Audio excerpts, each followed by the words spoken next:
back to Parker's Predictions. I don't even know what episode we're on anymore. He's Jimmy, I'm Parker, and we're back to give our predictions for this week. We missed last week, right? Yeah, we missed last week, but that's okay. Coming back strong this week, even though Texas has a bye week. We actually got a little bit of time today to record, so there's still some good games. I mean, yeah, it's not a bad week. I'm happy Texas is they're all resting everybody up. Ewers is going to be back. Ewers will be back. Yeah, so we're going to need these next two games for the Horns are going to be very tough. You're going to find out exactly who this team is. Yeah. I mean, we haven't played anyone. If you really look at the schedule, we haven't played anyone except for Michigan. We beat up on Michigan. So you beat up on Michigan, so that is like, I guess that's like the biggest trophy on your case right now. That's probably the you beat Michigan. That's probably the second biggest win of the year, in my opinion. Yeah, they were expecting a lot closer game, especially with that game being up in Ann Arbor. In the big house, yeah. Yeah, so you did your thing, you took care of business, and then you played the teams that were in front of you, and you handled them well. I mean, people are saying we got to worry about Texas only beating Mississippi State 35-13, but that's with our backup quarterback. Yeah, and it's still by 3 touchdowns. Yeah. 3 touchdowns is considered a blowout. Yeah. So you can call that game because that was Manning's second start. Yeah. Right. People just been feeding that kid nothing but just positive energy all week after the big win, and maybe a little bit got to his head a little bit, a little bit jittery coming out to start that. They should have scored that touchdown. So, but the kid still did his thing. He did his thing. He still went out there and balled out, and he had a great day. I'll definitely take that win over Mississippi State, first SEC matchup for the Horns. They took care of business. Not a bad win. Not at all. So we're going to go ahead and rest it up on the Horns this week. We won't predict anything there except for the fact that Ewers is going to come back. He already announced that. Arch Manning, Arch Manning got his time. He currently leads the Horns in stats for passing yards. So that's something to say. There you go. It's kind of crazy to think about. It's nice to know that if he were to go down during these next 2 games, you got a plug-and-play quarterback. Yeah. You got a plug-and-play quarterback to where you could still be in both those games. So that's good. Rolling into this week's picks, I mean, this one just jumped right off the board. Mizzou at A&M. Mizzou 4-0, A&M 4-1. So 11 versus 12? Yeah. Oh, they got it here, 9 versus 25. I'm saying 11 versus 12 on the players. Oh, okay. 12th man. Oh, okay. Gotcha. 12th man. I've never been to the stadium, but I've heard it. One day we will go. I mean, as a Longhorn fan, Texas A&M and Texas are playing again, so we're gonna have to go to one of those games. Too expensive this year. Too expensive this year. Too expensive. And that's one of those games where I'm gonna have to watch at home to where I can be as loud as I want and yell at the TV as much as I want. Matchup predictor for this Mizzou Texas A&M game, it's got it almost 50-50 with a 51.5 slight to Mizzou. So they're calling it. For A&M. They're calling it very, very close. I would have thought they would have given A&M the advantage then. Yeah. I thought it would have been flip flopped, but maybe they look that good though. Maybe they're giving Mizzou the slight advantage because they're undefeated. I mean, Mizzou's the sneaky team. What are they ranked 9th in the nation? 9th in the nation. Their quarterback B. Cook is Brady Cook. Yeah, Brady Cook, 4 touchdowns, 1 INT. Just shy of 1,000 yards with 946. And on the opposite side, this Reed kid for A&M, 6 touchdowns, no INTs, but like half the yards with 585. That's because their starter got hurt. Did he get hurt or did they bench him? He got hurt. Okay, so he did get hurt. This game right here is one of those, I think it's one of those trap games. Normally, 5 years ago, we would think that this game would be flip-flopped. Missouri, you would think that A&M would be beating up on Missouri this game. I think it's a trap game for Missouri, even though they're not at home. The reason I'm saying that is because they're coming in high on their horse, A&M is like, all right, we've lost the game, but we can still right the ship here. We got a number 9 team coming here. We got our fans behind us. We know that. We got the fans. Let's beat the number 9 team in the nation, and let's go from 25 down to 15 or something like that, right? So huge right there. I think A&M is going to be they're going to be rocking in their own stadium. They're going to play a really, really good game. Over-under is 49.5. I can take the over. I'm going over on that. I'm definitely going over These are some that. high-flying offenses. Mm-hmm. I know Missouri at one point didn't allow a single point for 4 straight games or something. Weather's going to be absolutely perfect. Morning game at Kyle Field, 80 degrees to start the game off. Well, you don't get the advantage with the weather. Yeah, very true. But the big question is, though, at that point, since it's in Texas, what are the jerseys at that point? Are Missouri wearing black jerseys? Because if they're wearing black jerseys, think about the heat in that. I think A&M is traditionally maroon at home and they're white on the road, so they'll have their classic maroon uniforms on. Missouri, I mean, they could really wear anything. They can wear whatever they want, but Mizzou's been coming out with some pretty nice uniforms. I can see that. I can see Mizzou wearing yellow just because A&M is going to wear that dark crimson and dark maroon. I'd be cool with that. We actually have a family that's going to be at that game. So shout out to Paula, Drew, Bill. Not as A&M fans though, so they're going to be feeling it. Good for them, man. Going to the belly of the beast. Support your team. I love it. So the only way I can see Missouri winning this game is taking the crowd out early. That's what Texas did on the road against Michigan.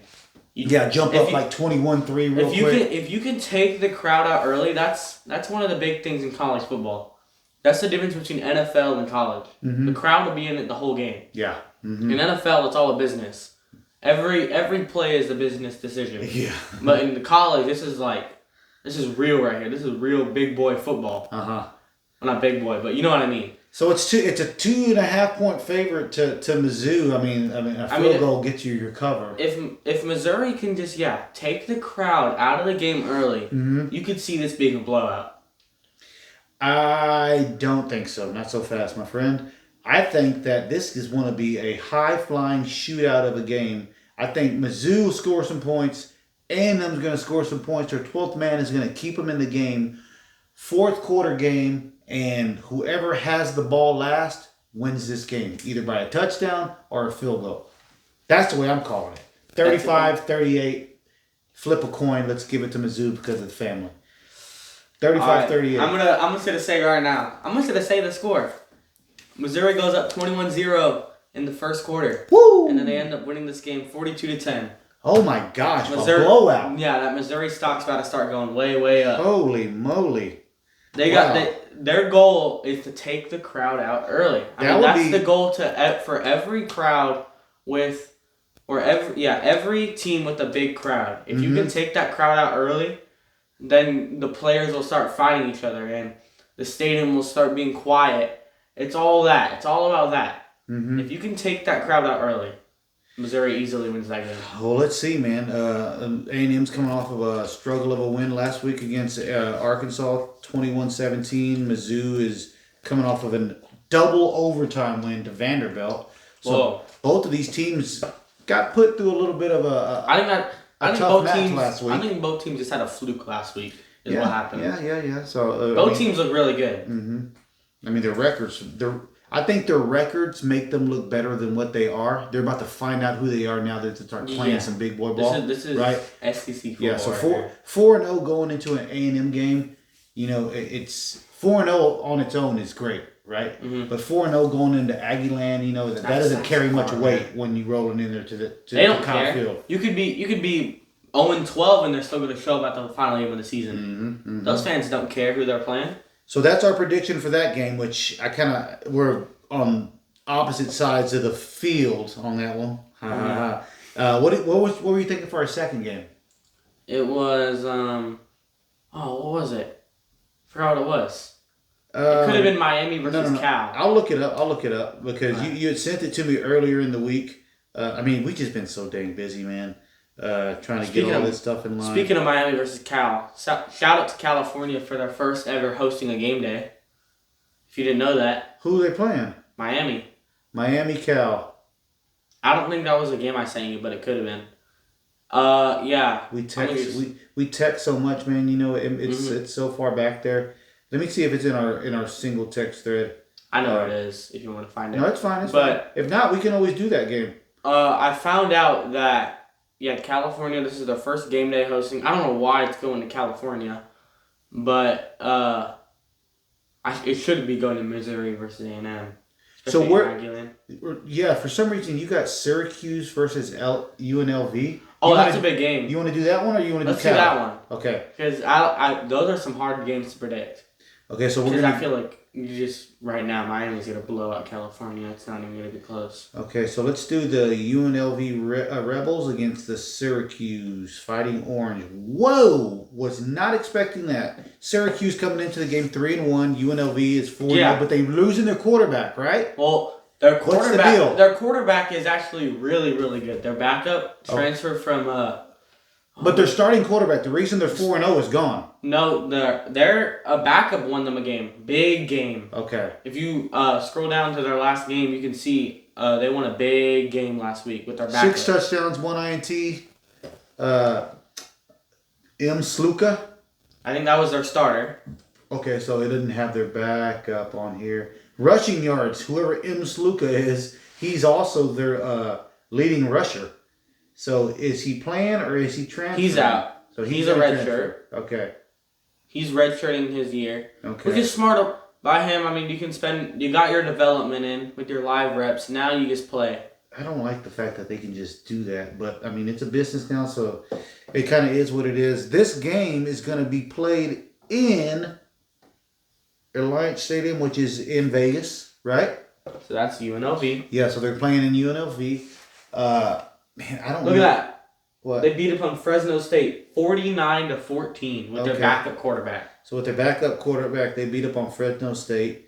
And Fresno State doesn't look like they're having the best season. But hey, a win is a win, right? That's a big win. Man, I'll tell you one thing, though.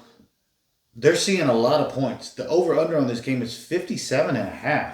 Whoa. So, I mean, I think they're saying a shootout. UNLV's going to score. Do you think this game will be played in Raiders Stadium? It is Alliance Stadium. Alliance Stadium. Yeah. Okay. They're playing. They have a high capacity. I bet the fans will be at this game. I bet the fans will. They could even sell out. I wonder if Syracuse will travel, but UNLV, man. I mean, the thing with UNLV is there's a lot of stuff to do in Vegas besides go to a football game. Yeah, you know, exactly. You can bet on football games. Yeah. So the fact that you're gonna pack that stadium, I could see the stadium being packed though. I mean, that's why they bring in LSU versus USC, because they know that fans are going to travel will fill the stadium. But just for a regular Saturday night football game, UNLV, you know, I mean. But the thing is, when's the last time UNLV was this good? It's been a while. It's been if they even have been this good. I think I saw a stat the other day it was like UNLV has never been 4-0 in their entire time since joining D1. Jeez. Think about that. Well, they're killing teams though. Well, no, I take that back. They barely beat Kansas. They whooped up on I don't even know that school, but 72-14. They beat the Cougars at Houston Cougars. So they're 4-0. I know Syracuse has that transfer from Ohio State. Yeah, that's what I was gonna say. Yeah, that's what I was gonna say. That's why I mean, even though Matchup Predictor has 79.5% to UNLV. The Syracuse quarterback has the experience. Yes. He has the experience with the big dog. This is UNLV's chance to prove it to me. All right. Are you for real? Prove it this week. This is big right here. This is a huge win. You're playing a mediocre Power 4 school. Yes. You know, you're not playing Georgia, you're not playing Texas, but you're playing a mid-level team. Yeah. So beat them. And then you'll start getting the big looks. Yeah. Then you'll get my respect. I mean, if UNLV wins this game, we could be seeing them as the G5 champion and getting into the 12-team playoffs, which I like that indicator where at least one group of 5 team makes it in. Mm-hmm. Right now it's looking like Boise State, but UNLV could be a sleeper if they win this game. Oh, yeah. Yeah, I totally agree with you. Man, predicting this game, the heavy slant towards UNLV and the fact that they're playing at home, if they can keep it, if if it's a close game going into that fourth quarter, you know what? I'm trying to hype up UNLV. I can't even do it. I think Syracuse is going to come in and pretty much derail this UNLV train. I'm going to say yes. I really do. I think Syracuse is going to win this game, and I'm going to say they're going to win it pretty easily. I'm going to give them Syracuse 35, UNLV 17. Oh, that's where I'm going. Yeah, UNLV fans, man. After you just said that, sorry, there's not many. I'm sorry. But prove me wrong, man. I am. Okay. I'm gonna prove you wrong right here. Okay. UNLV, they've been showing it all season. I know their backup quarterback knows how to scramble. They lost their starting quarterback. Their coach is on fire. They're on the group of 5 slant. Ranked top 25 for the first time like ever. I could see UNLV winning this game right now. 20-17. 20 to a close game. Okay, so way under on that one. Yeah, I'm going under on this one. Okay, all right. So we'll see. I mean, I've only heard about UNLV. So they passed the ear test. That's good. Do they pass the eye test? We need to find that question right there. If you can pass the eye test, then you're starting to get looked at. Yeah. Then how do you feel about this one? I'm making this pick, of course. I gotta throw in them boys. There's not many good NFL games these starting weeks. I mean, if you think about it, come on. Back in the 90s, this would be the Super Bowl right Take the record out. Cowboys versus Steelers, right? Cowboys are a 2-2 team. Steelers are 3-1. Who would have thought the Steelers would have came into this game with a better record? That doesn't make any sense. Who would have thought that? And the Steelers are favored. I think that's at home. I think that's due to the injuries. Yeah, the Cowboys. They lost Micah Parsons. Or is this in Steelers? This is. Oh, never mind. Yeah, this game is going to be tough, if not a blowout. So, is Dak blowing you away this season? 6 touchdowns, 2 INTs. He's just got over $1,000 in total yards with 1,000. Well, Dak is playing well. It's just the team that can't play well. What do you mean by that? You think about it like this. CeeDee Lamb, he gets this big contract, but he doesn't know how to be patient. Like, during that Ravens game, he just kept saying, give me the ball, even though they were double covering him. Yeah. He needs to realize that his time will come during that game. He can't he can't be arguing. Yeah. Because if he's arguing, then Dak is going to want him to throw him the ball, and then he's going to make a bad decision, and then it's going to turn into a pick, and then CeeDee Lamb's going to get even more mad, and then all the coaches. That's so smart of you. That's the thing. As a quarterback, the way you get yourself into trouble is playing gimme ball. So when you have a receiver, a high-end receiver, hey, I'm not getting enough touches. Hey, you're not handing me the ball. So a quarterback is supposed to think about the entire picture, but if your quarterback is thinking in the back of his mind, CD's only got 2 touches. I need to break my boy off real quick. Yeah, you can't. You're done. You can't do that. You're done. Yeah. So I don't think it's Dak's fault. I think it's the team's fault because they're putting too much pressure on him. Come on. But also we've seen the Cowboys. You're the Cowboys. You put any past. quarterback in there. From insert quarterback here to Dak now. They've all had the weight of the NFL world on their shoulders to make a deep run into the playoffs, and that's just not happening. It's hard to be a Cowboys fan because you never know what's gonna happen on Sunday. We saw it with the Browns game. We thought it was going to be a close game, and then we blow them out. And then we play the Saints, and then we get blown out at home. Yeah, that wasn't even a close game right there. That was horrible. So it's gonna be a tough game. We could go into this game and easily blow out the Steelers. Dak could tear apart their defense. CeeDee Lamb can have 200 yards, or Dak could have 2 interceptions. CeeDee Lamb gets 1 touch for 3 yards. It's good. It could go any way. I know one thing is for sure. If you want to make a bet in Vegas, Zeke doesn't rush for over 50. No way. He's not, on the Steelers defense, he's not. There's no way. I thought he was going to come in and just say, hey, look, I'm back. It's time to rejuvenate my career. Let's have 1 or 2 years as a Cowboy and just put up some numbers. Just because you're getting a little bit long in the tooth and you switch teams doesn't mean that your career is over. Ask my man Derrick Henry. True. I mean, he was at the Titans forever. His career looked like it's over. Then he's at the Ravens and he's breaking records. Man, people have nightmares about trying to tackle that guy. Yeah, it's impossible. I mean, It's hard. It's hard to tackle a guy who's running the speed of, I don't know, Tyreek Hill, but he also weighs as much as Ray Lewis. There's a couple players that have come through the NFL that every time they touch the ball, I was excited to see what was going to happen next. One, for me, top of the list was Michael Vick. You never got to see that in person. I've seen some highlights though. Before that, okay, there's three. Barry Sanders, amazing. Amazing. Michael player. Vick, amazing. Derrick Henry, every time he gets the ball, he could go. He could do anything. Yeah, he could go. It's crazy. And then slowly but surely, I mean, you're seeing Lamar starting to turn into that guy. But he's starting to get a little bit smarter about not running the ball so much. He's depending on his arm, trying to read the field a little bit better. That's the hard thing about playing a mobile quarterback, man. Because whenever you play a mobile quarterback, they can run the ball. Obviously, they can just roll out of the pocket and run. That's the thing about Quinn Ewers. He doesn't run the ball. Nah.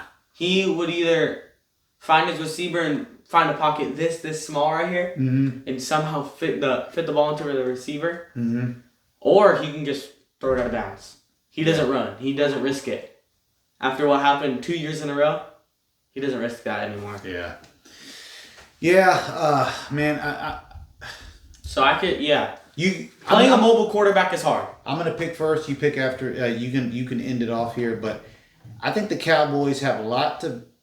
They don't want to go. They don't want to go below 500.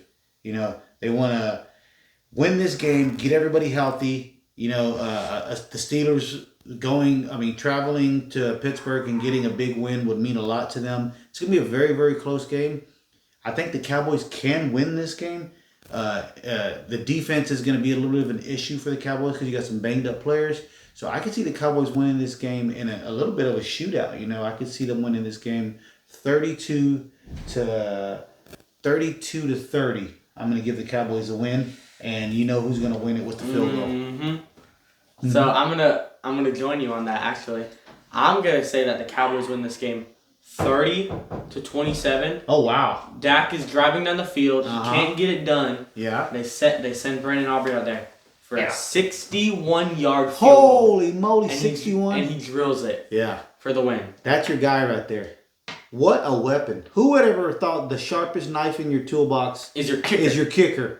Who would have ever thought It's that? crazy. Yeah, I saw the stat. He's the NFC Special Teams Player of the Month.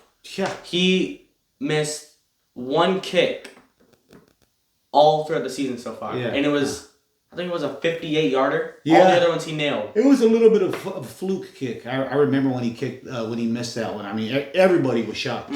Yeah, everybody was It shocked. was his first miss ever. But, I mean, whenever you're that good, though, eventually you're going to have to miss. Look at Justin Tucker. Everybody's gonna. Yeah, I mean, everybody misses. Especially, I mean, it's And hard you know to what do happens? You know what could happen to this game? Huh. He could kick a 67-yarder too, really. Bring it. So let's hope the Cowboys go ahead and get back on the right track here, get above 500, and take us into the weekend with a big win. Right? All right. All right. Well, you go ahead and sign us off, and we'll go ahead and do our thing, and we're gonna see you guys for sure the following week because we have Texas OU, baby. We're back. Let's go. All right. So that has been I don't know. Like I said at the beginning of the episode, I don't know what week has been, but that has been Parker's predictions. We got 3 games. Next week we got Red River. And yeah, that was it. You want to say bye? He's Jimmy. I'm Parker. And we'll see y'all next week for Red River Rivalry.